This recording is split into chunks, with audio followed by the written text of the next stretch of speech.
first step in setting up your still life. Okay, you gotta set up your still life setup. That's a lot of setups.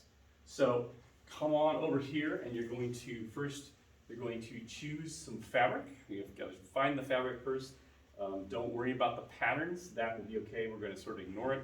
We're going to focus on the value changes in the folds and the creases, okay? So choose your fabric, then you're going to choose 5 objects if you are sort of doing that by yourself in your own setup.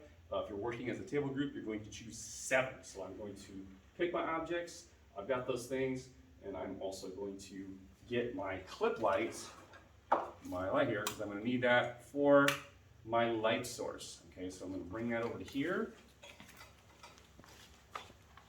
So I have my still life setup here. You can see that I put this down first, and I've got lots of these creases and these folds and these wrinkles in here. We want to see that. We don't want it to be perfectly smooth.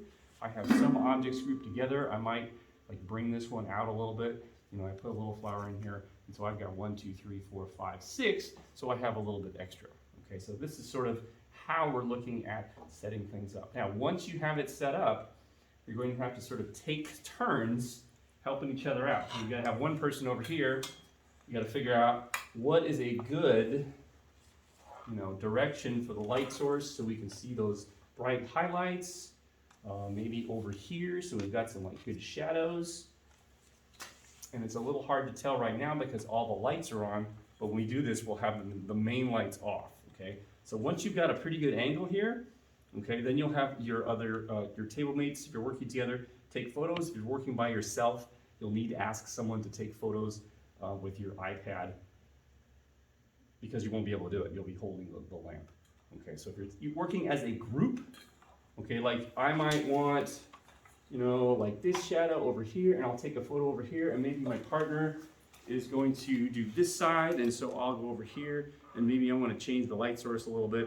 So play around with it, have fun, get some good shadows in there, and remember, if you're working as a group and you're all doing the same setup, you've got to have different photographs, different views of the same setup. Remember, make sure to take lots of photos and tap on the screen to make sure they're in focus.